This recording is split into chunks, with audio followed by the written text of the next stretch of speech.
बुद्धि तो विशेष आज रांची के भाई बहने सब सामने हैं। बहन जी ने मेरे को खास निर्मल बहन जी ने बीच में मिले थे, कहे कि भाई साहब को भी चक्कर लगाना। तो मैंने सोचा ठीक है, इस साल में ज़रूर टाइम दूंगा, लेकिन ड्रामा सभी देख रहे। तो अभी तो लॉकडाउन का समय है, अब पता नहीं कितना समय चलेगा, तो इसलिए वैसे तो स्कूल में तो आ नहीं सकेंगे, लेकिन खास साइंस के साधन का धन्यवाद आज यूट्यूब के द्वारा आप लोगों को मिल रहे हैं, लाइव क्लास के द्वारा। तो विशेष वर्तमान समय में हम सभी ब्राह्मण परिवार को अपनी स्थिति को मजबूत करनी है। उसके लिए आज का टॉपिक बहुत अच्छा है, अंतिम समय की परीक्षा में पास होने का पुरुषार्थ, विदेही अशरीरी आत्मिक स्थिति। क्योंकि वैसे तो टोटल ज्ञान का सार है अशरीरी बनना, विदेही स्थिति में रहना, आत्माभिमानी बनना। क्योंकि जितना इस स्थिति में रहते हैं उतना हमारे अंदर निर्भयता आएगी, उतना हम एकाग्र हो सकेंगे। जितना इस स्थिति में रहते हैं हम भ्रुकुटी आसन पर स्थित रह सकते हैं, हमारे संकल्प की स्पीड कम हो जाएगी, हमारा मनोबल बढ़ेगा, हमारे संकल्प में सिद्धि आएगी। विशेष इसीलिए अभ्यास करना है। वैसे ही टोटल ज्ञान का सार ही है अशरीरी बनना, विधेयी बनना, बिंदु स्वरूप बीज रूप स्वरूप बनना। दो लक्ष्य हैं, एक है संगम का लक्ष्य, दूसरा है सत्युग का लक्ष्य। संगम का लक्ष्य अशरीरी बनना, विधेयी बनना, बिंदु रूप बीज रूप बनना, और सत्युग का लक्ष्य है देवता बनना, उच्च पद प्राप्त करना। जो संगम के लक्ष्य तक पहुंचेगा उसको सत्युग का लक्ष्य तो मिल ही जाएगा। इसीलिए विशेष हमें इस अभ्यास को करना है बार बार।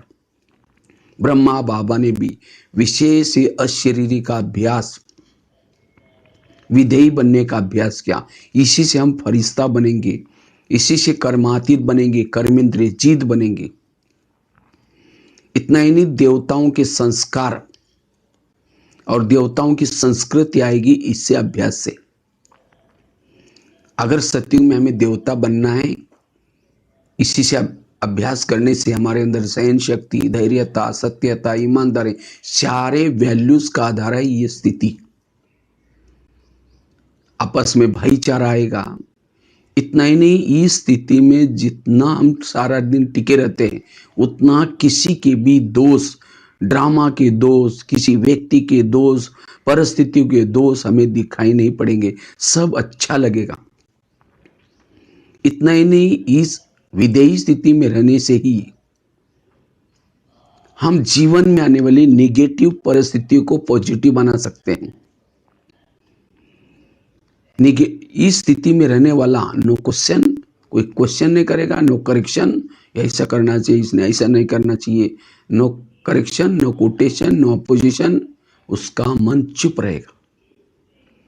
और जो इस अशरीरी विधेयी आत्मस्थिति में रहता है वो चारों ओर वायुमंडल को शुद्ध बनाने की सेवा कर सकता है। जैसे सूर्य जब उग जाता है वो पूरा विश्व में वायुमंडल फैलाता है, विश्व में सकात जाती है। इसी तरह जितनी हमारी ये स्थिति रहेगी, ना चाहते हुए भी हमारे से सेवा चलती रहेगी। इसलिए गीता में भी कहा है, हे पार्थ तुम सूर्य बनो, सूर्य। इसलिए हमें भी सूर्य की समान अर्थात इस अशरीरी अवस्था में रहना है, तो वायुमंडल शुद्ध बन जाएगा। इतना ही नहीं, हमारे विकर्म विनाश होते रहेंगे। इस स्थिति में रहने से ही हमारे विकर्म विनाश होंगे। इस अशरीरी स्थिति में रहने से रात को सोए हैं, योग युक्त होकर के सोएंगे, रास्ते में चल रहे योग युक्त होकर के रहेंगे, कर्म कर रहे परमात्मा कि याद रहेगी, बाबा याद रहेगा। इसलिए बाबा कहते बच्चे अपने को आत्मा समझो, अशरीरी स्थिति में रहो, विधेयी स्थिति में रहो। इस स्थिति में रहने से हमारे शरीर में सारा दिन व्यवस फैलते रहेंगे और जिस व्यवस से हमें अति इंद्रिय सुख मिलेगा।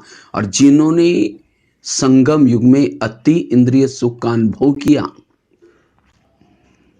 उसको इस संसार की कोई चीजें आकर्षित नहीं करेगी, वस्तु वैभव आकर्षित नहीं करेगा।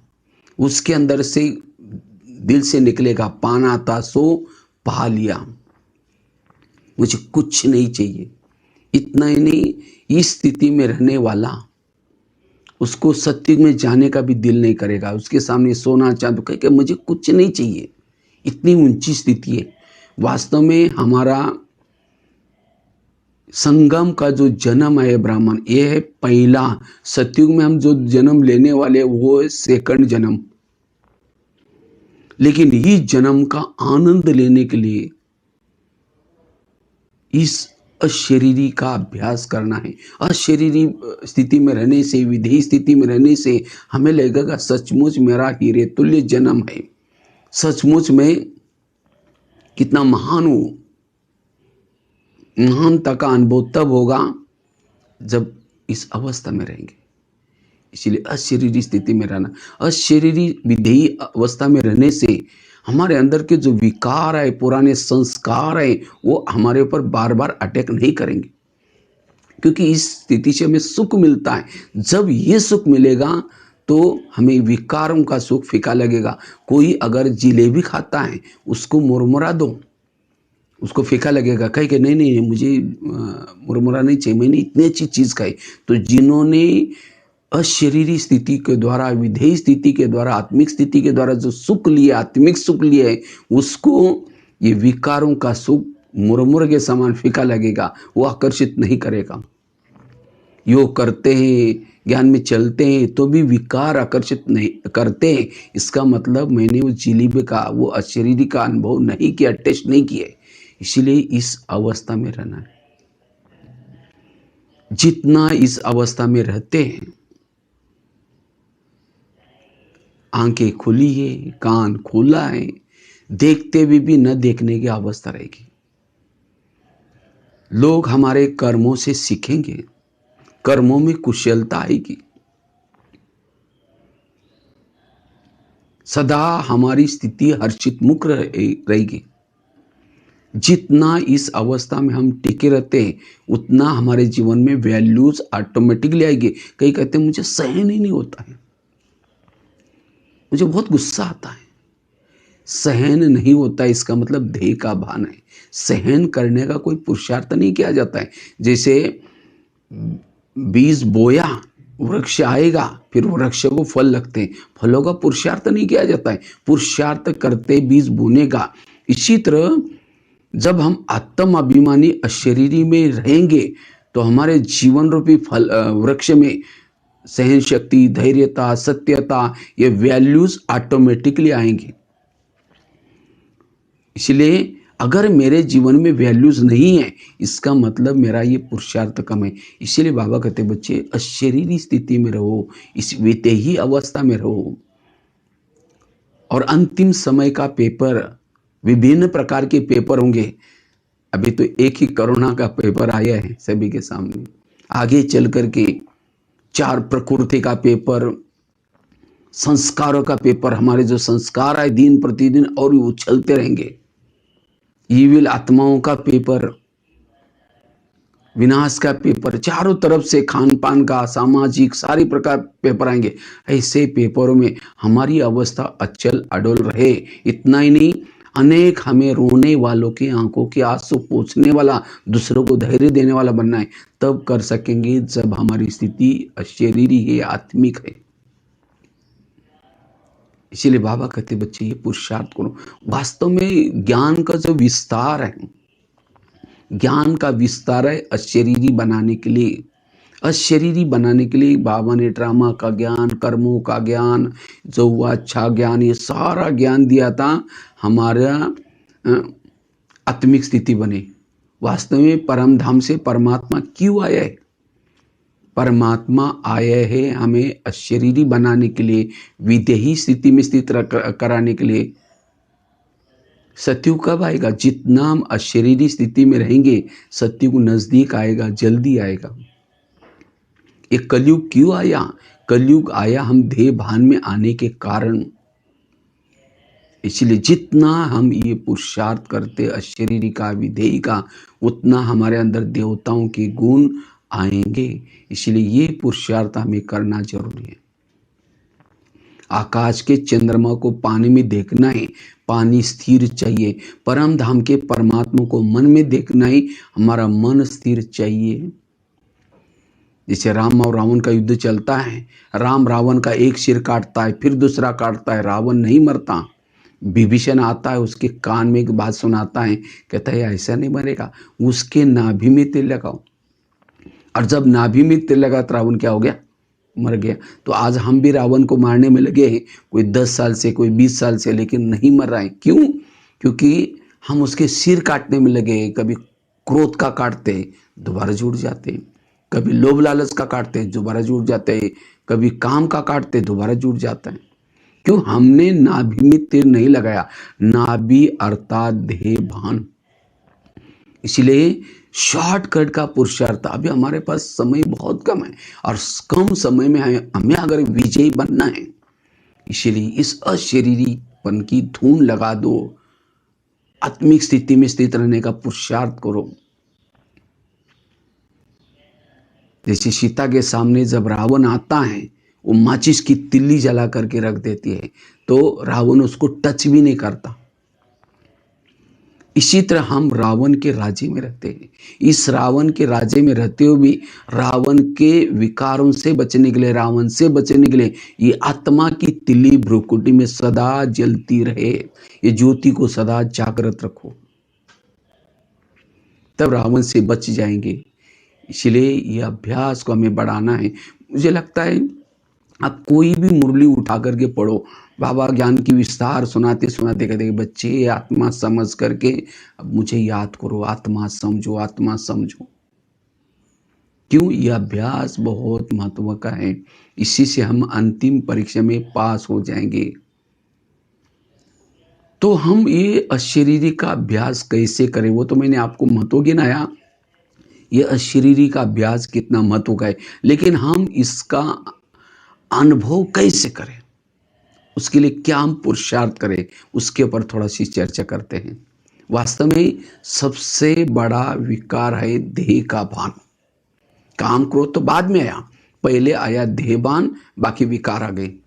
इसलिए माया का गेट है देह का भान। जब देह के भान मान में आते, काम आता है, फिर क्रोध आता है, सारे विकार आते हैं। हमें जीत प्राप्त करने देह के भान के ऊपर। जैसे जिस घर में लाइट होती है, भूत नहीं रहता। भूत कहाँ रहता है?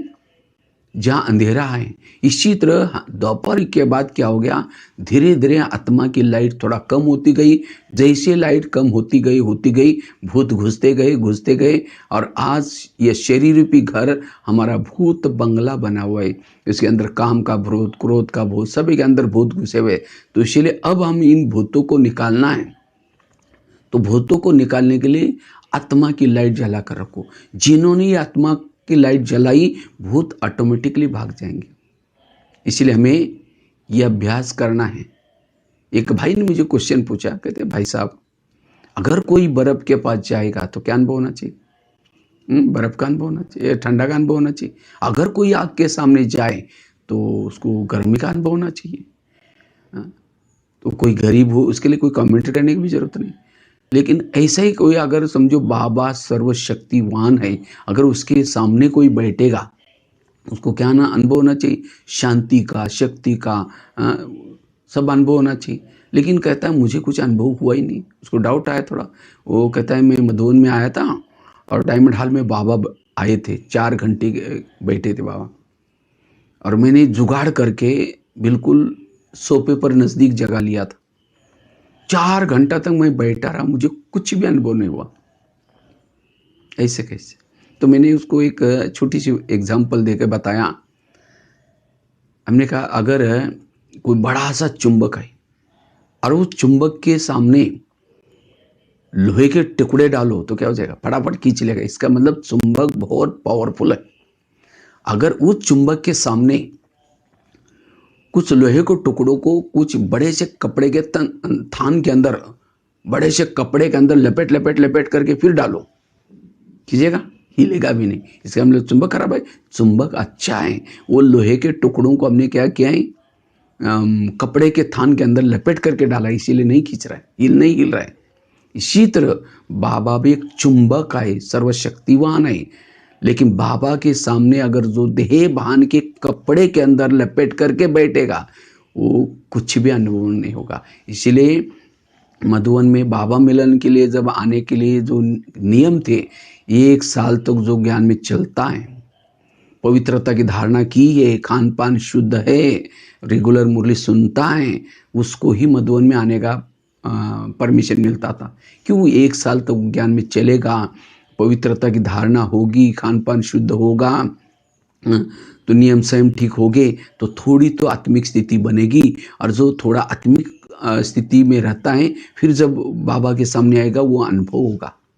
इसलिए आत्मिक स्थिति में रहना ये बहुत जरूरी है। और आजकल तो अव्यक्त मिलन है।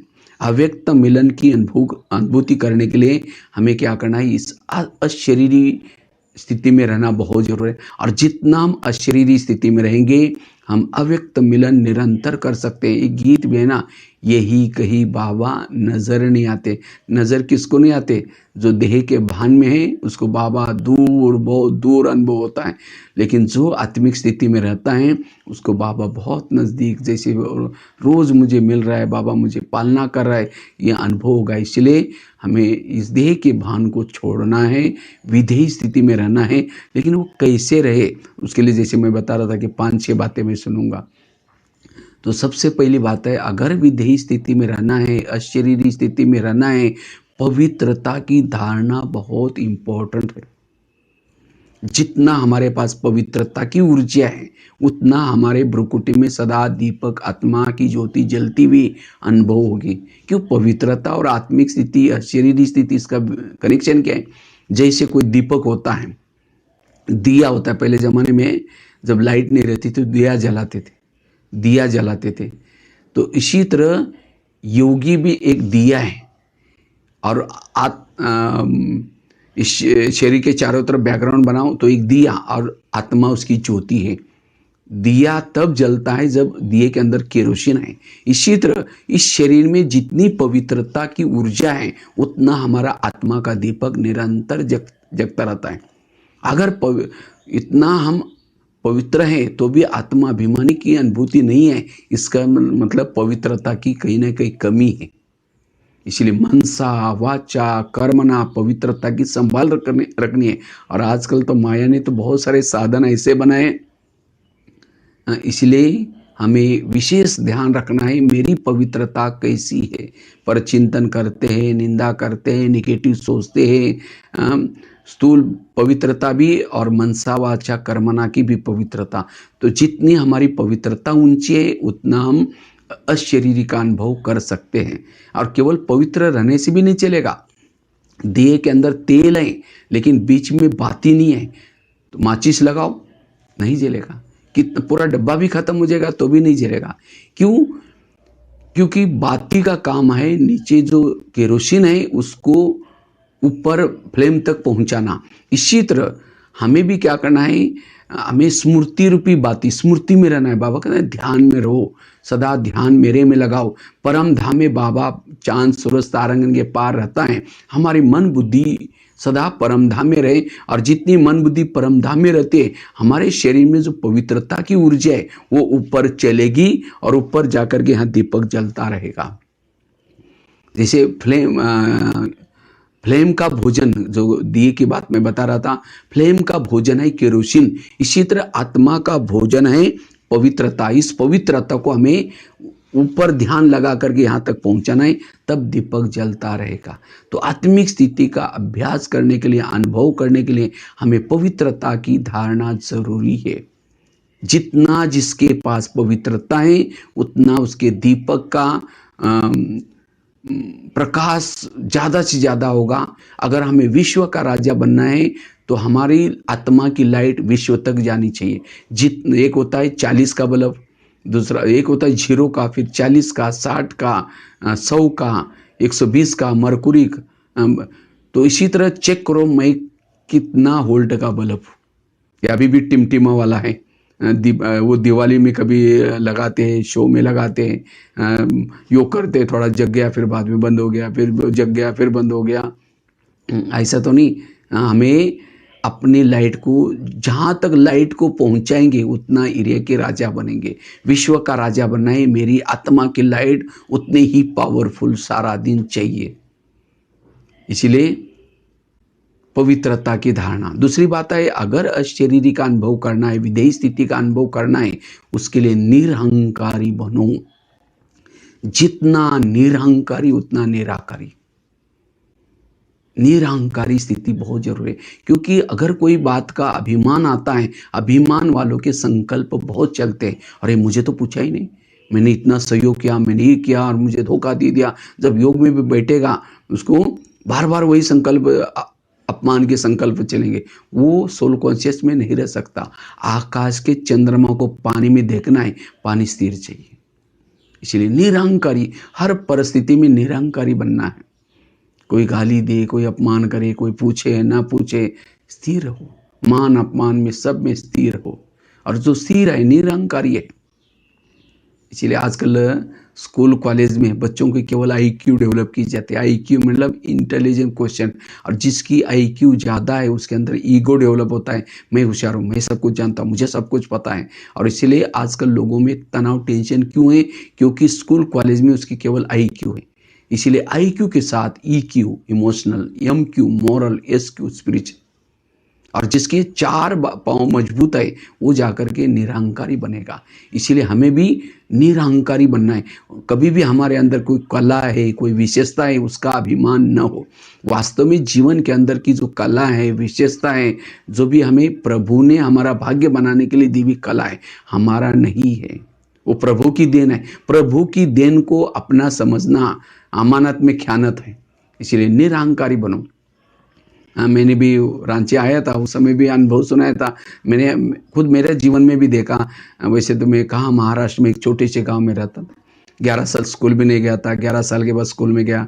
टीचर ने कहा कि तुम इतना बहुत देरी से आए, तुम अब नहीं आ सकते ना। हमने कहा सर नहीं, मुझे जाना है, मुझे पढ़ना है। मेरी लगन दे करके टीचर ने कहा ठीक है कल से आओ। तो मुझे पहले ही दिन 5वीं कक्षा में बिठाया, क्योंकि एक ही रूम थी, 7 कक्षा इकट्ठी बैठती थी। तो एक ही टीचर सबको पढ़ा के जाता था। तो मेरे को 5वीं में बैठा के कहा पहली को सुनाएंगे तो भी सुन लेना, दूसरे को सुनाएंगे तो भी सुन लेना। तो रोज़ जब मैं जाना शुरू किया, घर वालों ने मना किया। तो मैंने सोचा अब क्या करेंगे। तो मैं कहा कि हमारे पास पैसे वगैरह नहीं, तुम स्कूल में मत जाना। तो मैं सोचा अब क्या करेंगे। तो मैं क्या करता था, रद्दी से डायरी लाता था, पानी से धुलाई करके फिर लिखता था। तो एक दिन आया, उसी रद्दी में एक ब्रह्मा कुमारी का किताब मिला, उसी से ज्ञान में आए। 2 साल ऐसे ज्ञान में चलते गए। फिर जब बड़े शहर में गए, वहाँ एक गीता पाठशाला मिली, वहाँ जाना शुरू किया। तो इस तरह से जब कभी मेरे को मधुबन में वगैरह आना होता था, मैं बहनें कहती थी भाई तुम तो चुप चुप रहते हो, गुमसुम रहते हो, तुमको तो कुछ भी नहीं आता, तुम वहाँ जाकर क्या करोगे। लेकिन रामानुसार पता नहीं बाबा ने मधुबन में लेके आए। मधुबन में आने के बाद बहुत सारे बाबा ने कलाई भर दी। कहाँ मैं 2 शब्द बोलने के लिए डरता था, लेकिन आज कितने सारे स्कूलों में ये सब बाबा की देन है, मेरा भाग्य बनाने के लिए दी है। मैं कुछ नहीं कर रहा हूँ, वो बाबा की देन है।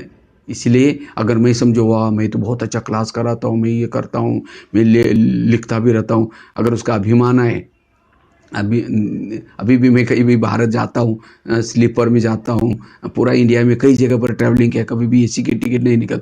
मैं अपने आप को समझाता भगवान भाई तुम पहले क्या थे, तुमको क्या आता था, ये सब बाबा ने तुम्हारा भाई। इसीलिए निरहंकारी। कई जाते कई जगह पर बहुत सम्मान होता है, बहुत मतलब ताज पहनाएंगे, कई लिफाफे देंगे यज्ञ के लिए। तो वास्तव में मैं ये नहीं सोचता कि जैसे मैंने इतना अच्छा ज्ञान सुना है इसीलिए वो मुझे मेरा सम्मान। और मेरे पास मधुबन का बैच है, समर्पित का बैच है, मैं मधुबन निवासी हूँ। ये बाबा का सम्मान है, मेरा नहीं है। मैं हमेशा मेरे जीवन में एक कहानी याद रखता हूँ। एक व्यक्ति ने एक मकान बनाया था। तो मकान बनाया था तो उसका सारा सामान शिफ्ट करना था नए मकान में, पुराने मकान से वहाँ जाना था, तो सारा सामान वो लेके गया। उसके पास एक गधा था, गधे पर डाल के, क्योंकि वो सोचते हैं महंगाई है, अब कहाँ इधर उधर खर्चा करेंगे, गधे पर रखकर सारा सामान शिफ्ट किया। लेकिन एक मूर्ति थी, तो मूर्ति भारी थी, अब वो कैसे लेके जाए, अब सोचता है क्या करो। लास्ट में सोचा चलो ठीक है, गधे पर रख करके लेके जाते हैं। उसको आइडिया आई, उसके ऊपर कपड़ा ढाक दिया ताकि लोग देख न ले, तो उसके ऊपर रख करके चलने लगा। चलते चलते मूर्ति के ऊपर का कपड़ा हट गया। जब कपड़ा हट गया तो लोग उस मूर्ति को देख करके दर्शन करना शुरू किया। तो गधे को लगता है नमस्ते मुझे कर रहे, वास्तव में गधे को नमस्ते नहीं कर रहे थे, नमस्ते कर रहे थे वो मूर्ति को। इसी तरह आज हमारा सम्मान नहीं है, सम्मान बाबा का होता है। सम्मान हम, इसीलिए बाबा कहते बच्चे कभी भी अभिमान, निरहंकारी बनो। ब्रह्मा बाबा ने भी अंतिम समय 3 शब्द बताए बच्चे, निराकारी बनो, निर्विकारी बनो, निरहंकारी बनो। निरहंकारी जितना रहेंगे उतना हम निराकारी स्थिति में रह सकेंगे। कोई भी चीज़ का, आज बाबा ने भी देखो कितनी दुनिया रचता है, सब कुछ करता है, कहते बच्चे मैं कुछ नहीं करता हूँ, ये सब ड्रामा कर रहा है, मैं कुछ अपने आप सब कुछ करके अपने आप को छिपाया। कई भाई बहनों को लगता है मैंने इतना ये किया, तो कभी डिस्टर्ब हो जाते, फिर आत्मा भी मनी कैसे रहेंगे। इसीलिए जैसे सेवा में आगे बढ़ेंगे, जैसा विशेषता आएंगी, नामाचार होगा, उतना ही अभिमान उतना ही बढ़ता जाएगा। इसलिए अभिमान से हमें बच करके रहना है, तब हम निरहंकारी स्थिति में रहेंगे। निराकारी स्थिति में रहना बहुत इजी होगा। तीसरी चीज़ है, अगर मुझे निराकारी स्थिति का अनुभव करना है, उसके लिए 7 आत्मा के जो गुण हैं, 7 ओरिजिनल स्वरूप है, शांत स्वरूप, आनंद स्वरूप, शक्ति स्वरूप, इस 7 स्वरूपों को जितना बढ़ाएंगे, जितना उसके स्वरूप में टिकेंगे, उतना हम निराकारी स्थिति की अनुभूति कर सकेंगे। जितना 7 स्वरूपों में रहेंगे, जिसको बाबा कहते हैं सत्व प्रदान, ये 7 गुणों की कमी, यही हमारा ध्येय बना है। इसलिए उसमें से एक गुण भी अगर आप, मैंने खुद क्या किया था, मैं कोई एक क्लास नहीं कर रहा हूँ, मैंने अपने आत्मा अभिमानी का अनुभव करने के लिए क्या क्या प्लानिंग बनाया, क्या क्या किया। मैंने तो जब ज्ञान में आया था शुरू में, तो मैंने जिस दिन पहले दिन गीता पाठशाला में गया था, उसी दिन में पहले दिन वो गीता पाठशाला में मुरली चल रही थी, बच्चा आत्मा समझो, मैंने उसी दिन शायद अपने हाथ पर भी लिख करके रखा है मैं आत्मा हूँ। और मैंने और कुछ नहीं, ये अभ्यास बार बार किया, उसके लिए हर घंटे का चार्ट रखा, बार बार अभ्यास किया, और इसी एक अभ्यास ने मुझे बहुत मदद की, जो बाबा ने कई कलाएं में भर दिया। इसलिए इस 7 गुणों को बढ़ाना, मैंने क्या किया था, 7 दिन के 7 दिन है, 7 दिन में एक सोमवार है, सोमवार के दिन मैंने शांत स्वरूप में रहने का अभ्यास किया, मंगलवार के दिन आनंद में रहने का अभ्यास किया, बुधवार के दिन के शक्ति स्वरूप में मैं शक्ति स्वरूप हूँ, स्वयं परमात्मा मेरे साथ में, कल्प कल्प की विजय आत्मा, ऐसी ऐसी बातें याद करके शक्ति स्वरूप में। उसके बाद ऐसे एक एक दिन में एक एक स्वरूप का अभ्यास करेंगे, इससे हम सहज ही अशरीरी का अनुभव कर सकेंगे। पहली बात बताई पवित्रता की धारणा, दूसरी बात बताई निरहंकारी बनना, तीसरी बात बताई 7 स्वरूपों का अभ्यास, चौथी बात है अगर हमें निराकारी का अनुभव करना है, अशरीरी स्थिति का अनुभव करना है, उसके लिए संकल्प को कम चलाना है, संकल्प को पॉजिटिव चलाना है।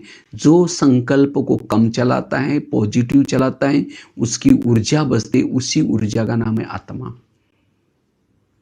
संकल्प, लेकिन आजकल कई भाई बहनों के, आज जैसे अभी लॉकडाउन का समय है, कई समस्या, बच्चे स्कूल में नहीं जा रहे, दुकान कई दिन से नहीं खुल रहे, आज कमा करके आज ही खाना है, अभी ये प्रॉब्लम, कई प्रॉब्लम आएंगे और प्रॉब्लम में संकल्प चलेंगे। लेकिन नहीं, हमें प्रॉब्लम कैसे भी हो तो भी पॉजिटिव रहना है, उसमें एडजस्ट करके चलना है। आप पहले से अगर 2-3 सब्जियां खाते होंगे, अभी एक ही सब्जी, रस्से वाली सब्जी खा करके अपने आप को एडजस्ट, इकोनॉमी से चलना है, इस तरह से एडजस्ट करके चलना है। परिस्थिति को देख करके कभी भी रोना नहीं है, रोना मतलब संकल्प चलाना, वो तो मैं अलग से टॉपिक रखा है आप लोगों के लिए, आप लोगों के लिए भी है, और साथ में खास संबंध संपर्क वालों को भी।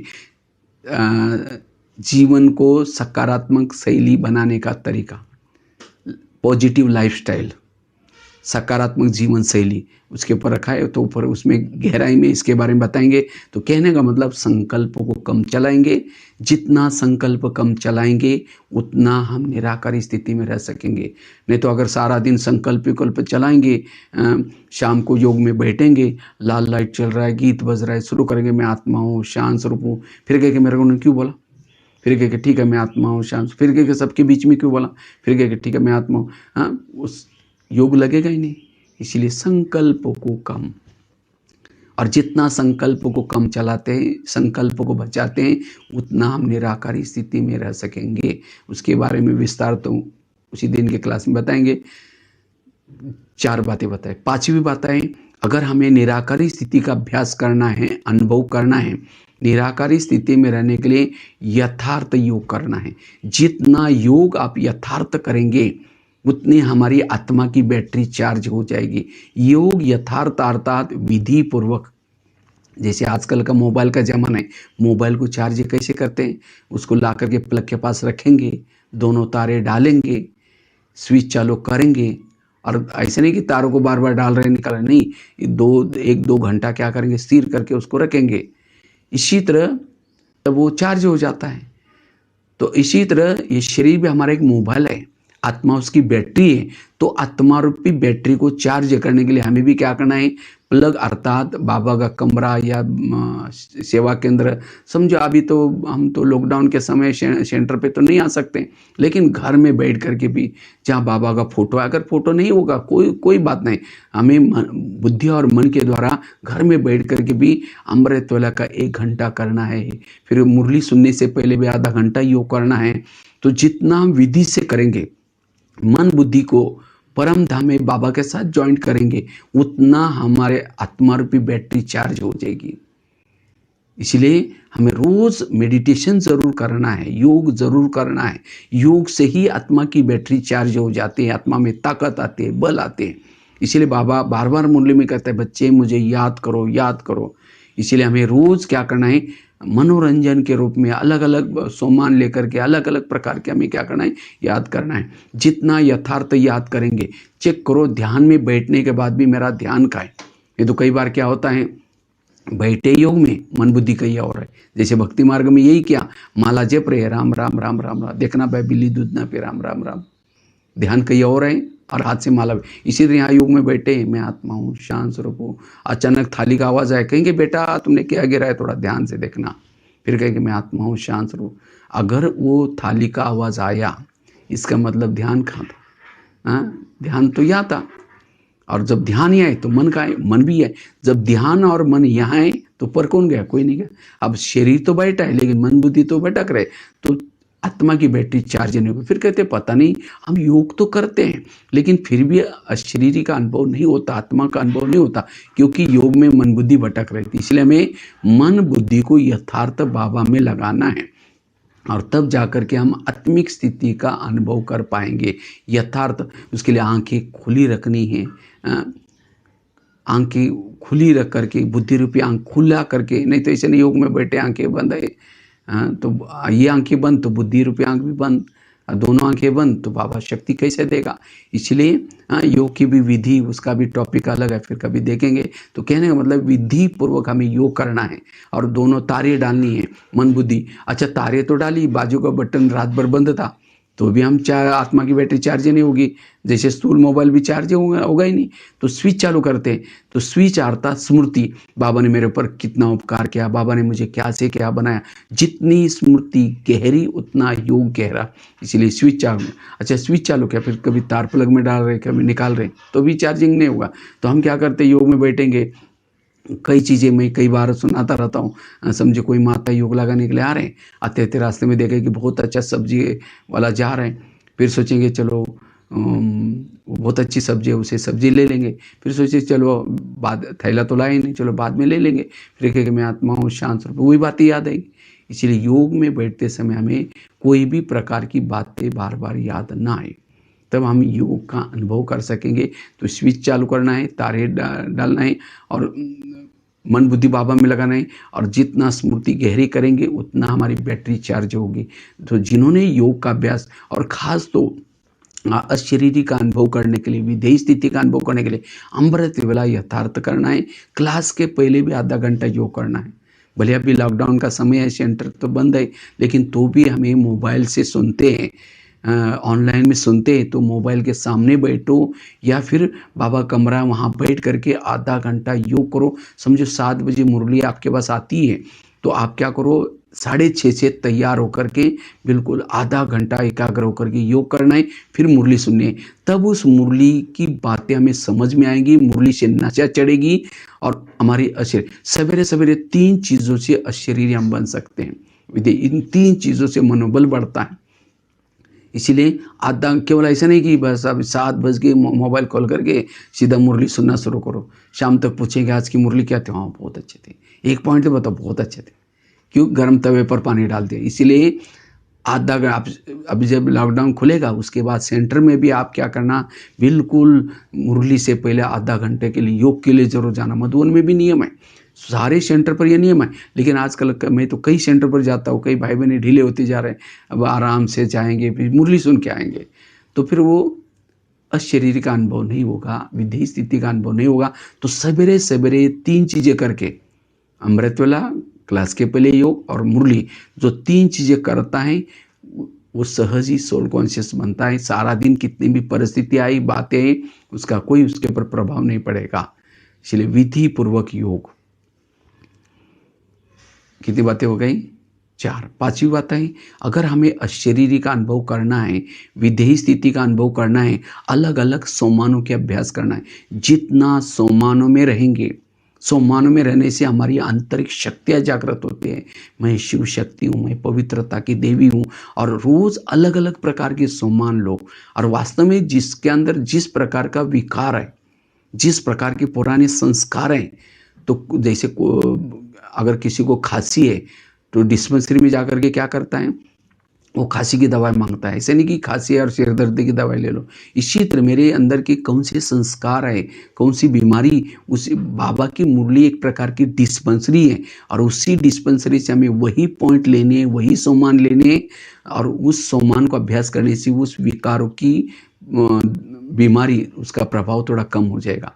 इसीलिए हमें क्या करना है, रोज़ सोमानों में रहना है। जितना सोमानों में रहेंगे, सोमान को केवल रिपीट नहीं करना, मैं शिव शक्ति हूँ, मैं शिव शक्ति हूँ। सोमानों के विजन बनाओ, दृश्य बनाओ, और जब दृश्य लेकर के सोमान करेंगे तो बैठ करके आपका योग भी अच्छा होगा।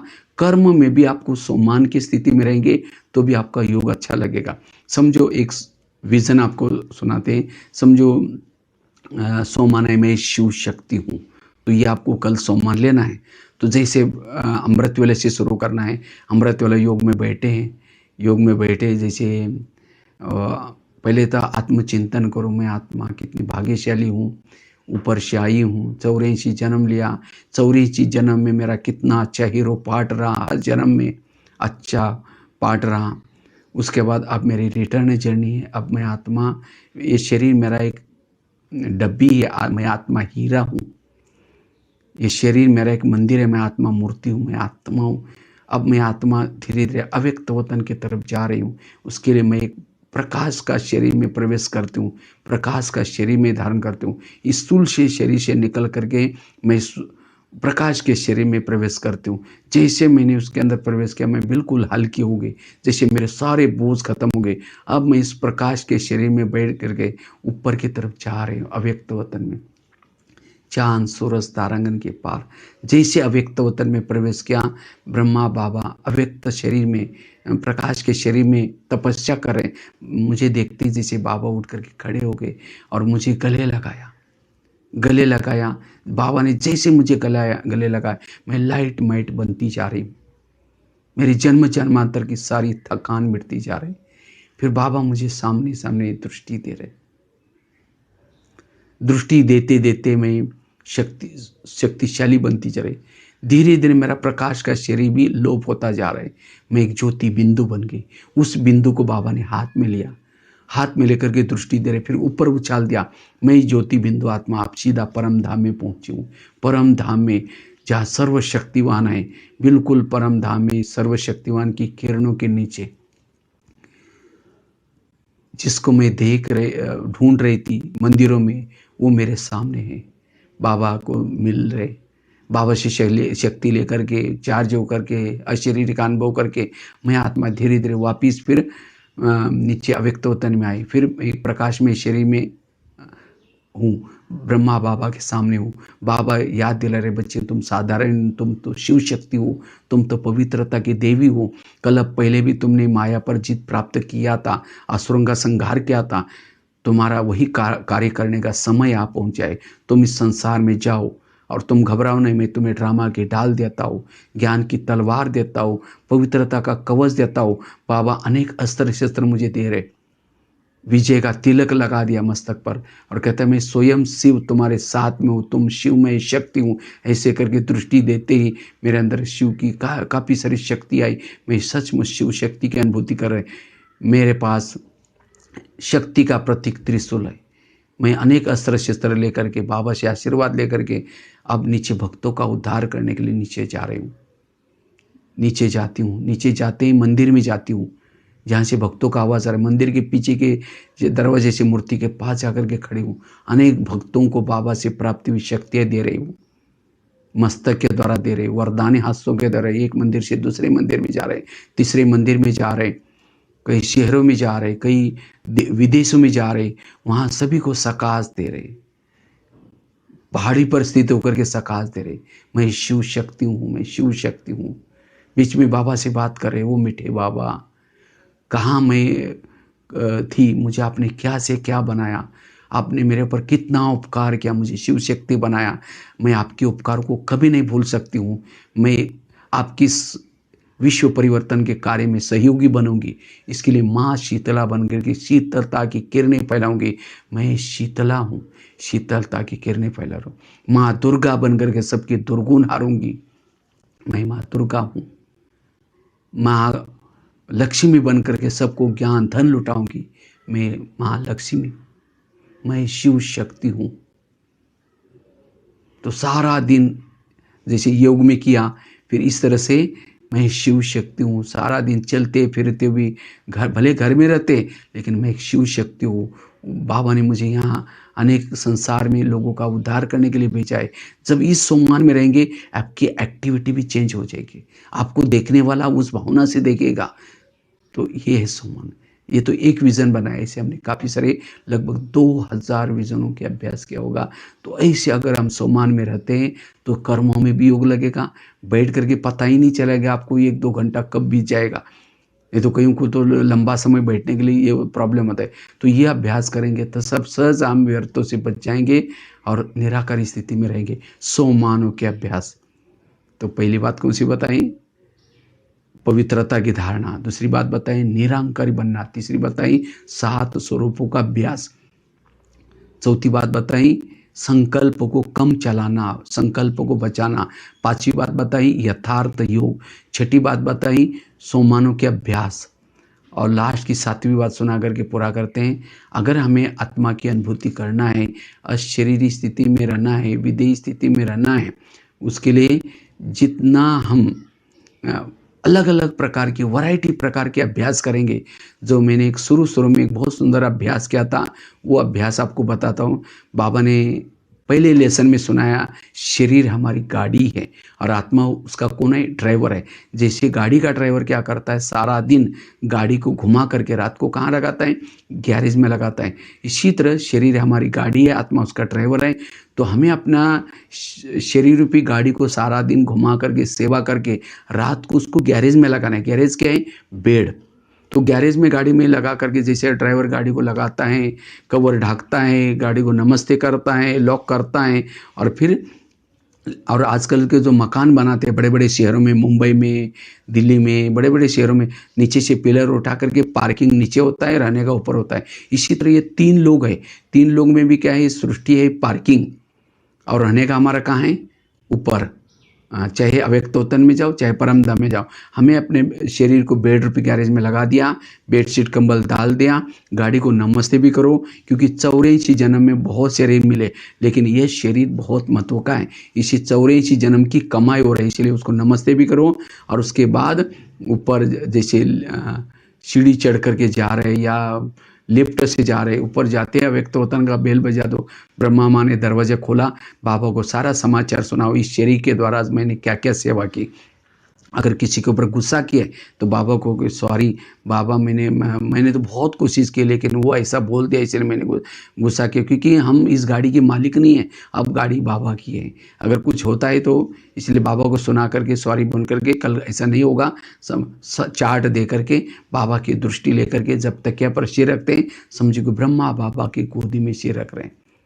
तो इस अवस्था में सोएंगे तो सवेरे उठेंगे, उठते ही बाबा याद आएगा, गुड मॉर्निंग करके फिर बाबा से अमृत वाला योग करके पावर लेकर के फिर मैं आत्मा ड्राइवर नीचे जा रहे हूँ, नीचे आकर के शरीर में प्रवेश किया, मैं आत्मा ड्राइवर अब गाड़ी को चला रहे हूँ।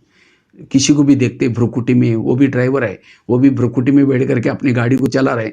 हाँ, जैसे गाड़ी अलग अलग होते हैं, स्कूटी होते हैं, अशोक लेलैंड होता है, बस ट्रक होता है, इसी तरह हर एक का शरीर छोटा बड़ा कोई तो, लेकिन जैसे कोई दोनों ट्रक क्रॉस कर रहे हैं आपस में, तो ड्राइवर अगर पहचान वाला है तो खिड़की से देख करके बात करता है, ऐसे नहीं कि ट्रक देख करके बात कर रहा है। इसी तरह हमें भी किसी से बात करना है तो क्या करना है, आंखों में खिड़की में देख करके भ्रुकुटी में आत्मा को देखना है, ऐसे नहीं कि उसके शरीर को देख करके बात करना है।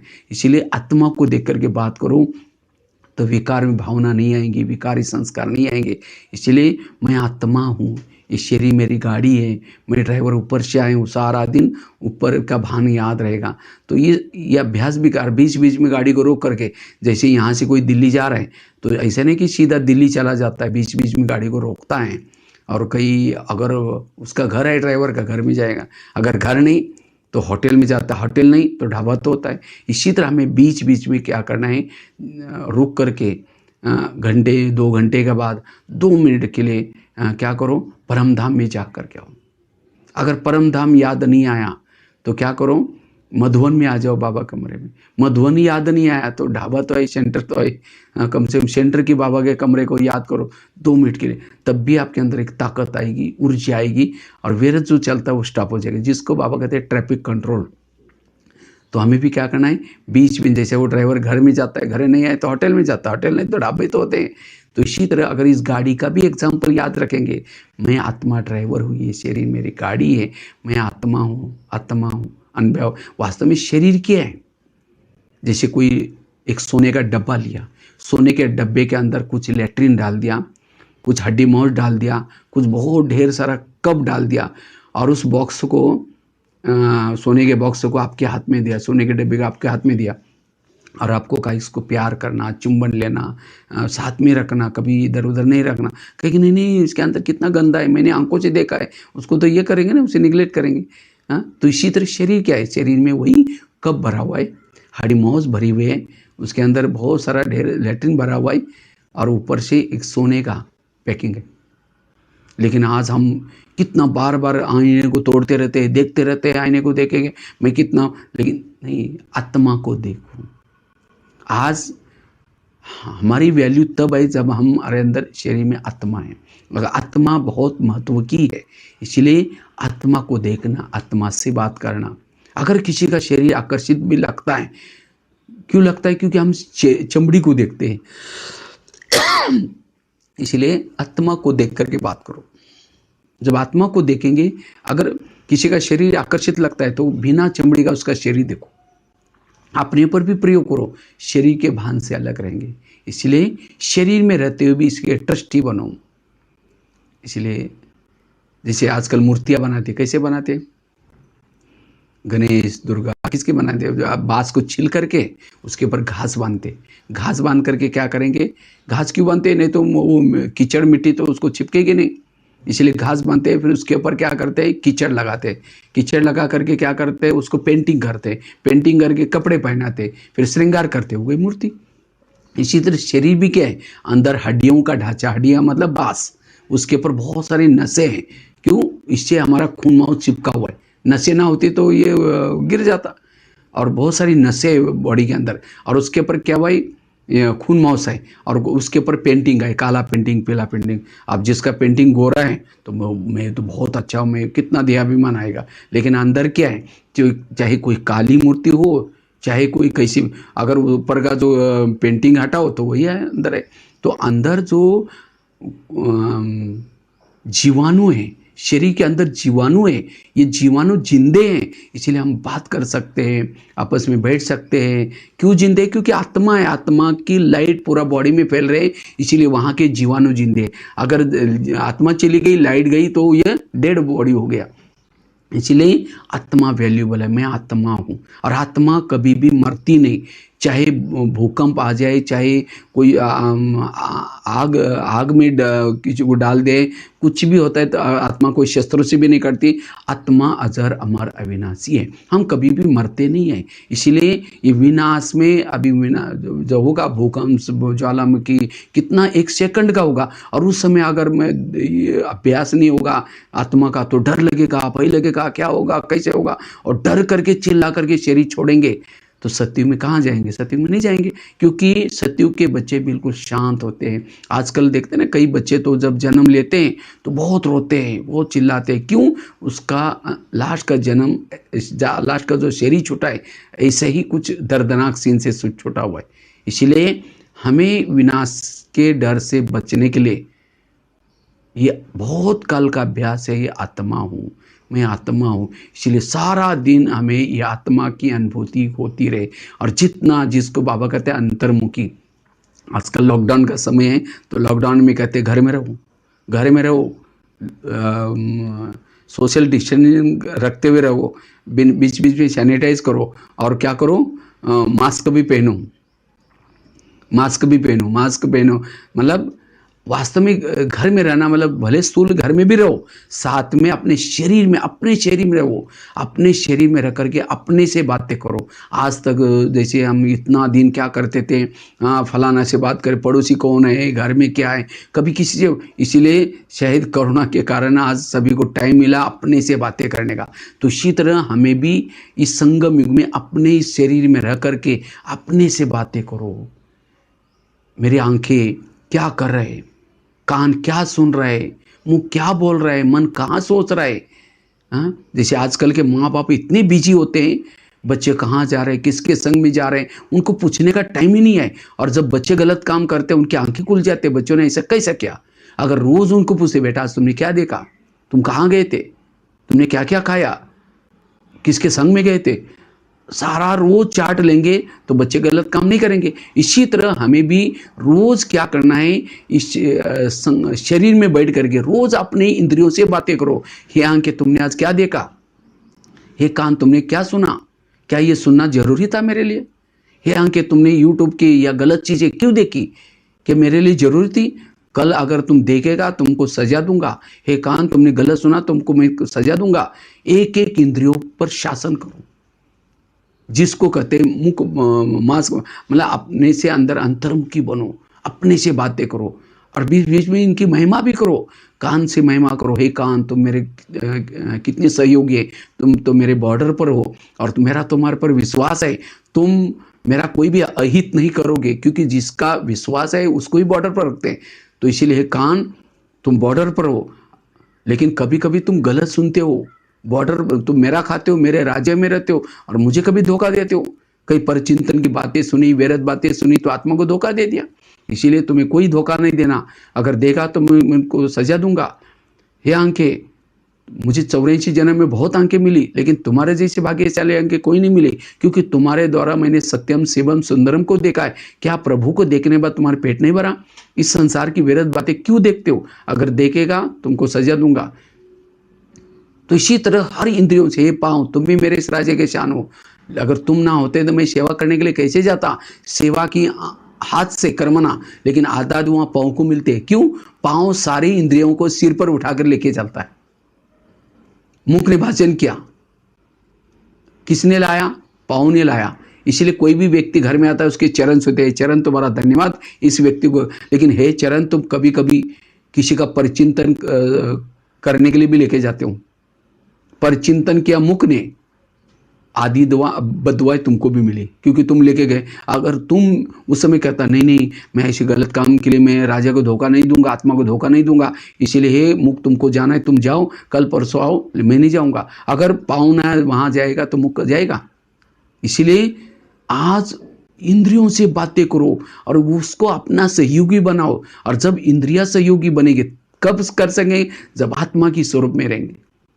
नहीं तो कहते हैं एक कहावत, अंधेरी नगरी चौपट राजा, टकेसर बाजी टकेसर काजा। इस नगरी का राजा सो है, उसके अंदर जो चाहे हो रहा है।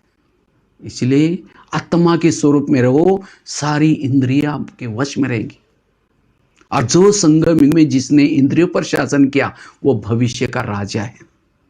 ऐसे नहीं कि राजा मतलब कोई जो बहुत पुराने ज्ञान में चलते हैं, मम्मा बाबा को देखा है, लेकिन नहीं, आप भी राजा बन सकते हैं। लेकिन इंद्रियों पर शासन कौन कर सकता है? आत्मिक स्थिति में रहने वाला, देह बान वाला राजा नहीं बन सकता। जैसे नौका पानी के ऊपर चलेगी, पार कराएगी, लेकिन पानी के नौका के अंदर अगर पानी आएगा डुबा देगी।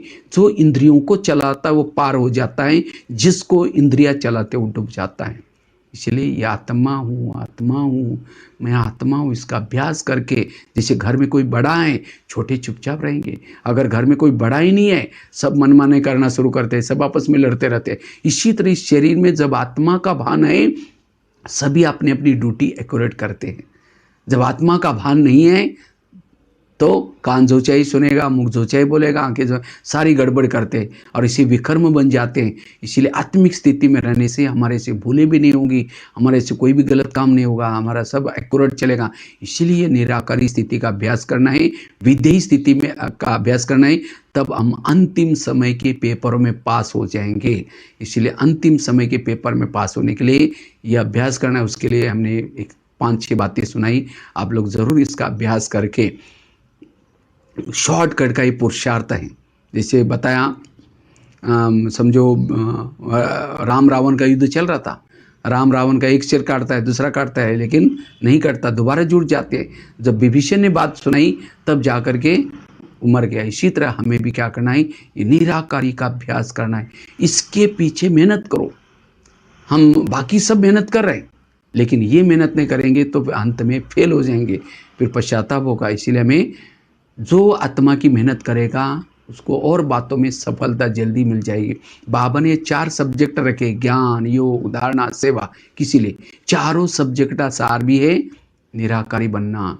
कई कहते हैं मैं रोज मुरली सुनता हूँ, कभी मुरली मिस नहीं। अगर मुरली सुनते, नॉलेज आपके पास है, निराकारी स्थिति में रहना चाहिए। अगर नहीं रहते, इसका मतलब मुरली सुनने तक है, धारणा में नहीं है। नॉलेज का अच्छा सब्जेक्ट है तो निराकारी अवस्था रहेगी। योग, कई कहते हैं हम योग रोज करते, बिल्कुल घंटों तक योग करते, हमारे तो लगे। अगर करने के बाद स्थिति क्या रहनी चाहिए?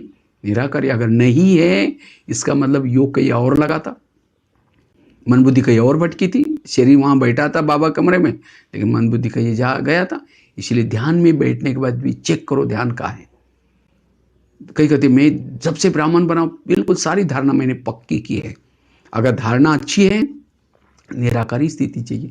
धारणा करने के बाद अगर निराकारी स्थिति नहीं है, वो धारणा केवल दिखावटी है। पवित्रता की धारणा, शुद्ध खान पान की धारणा, ये सब क्यों है?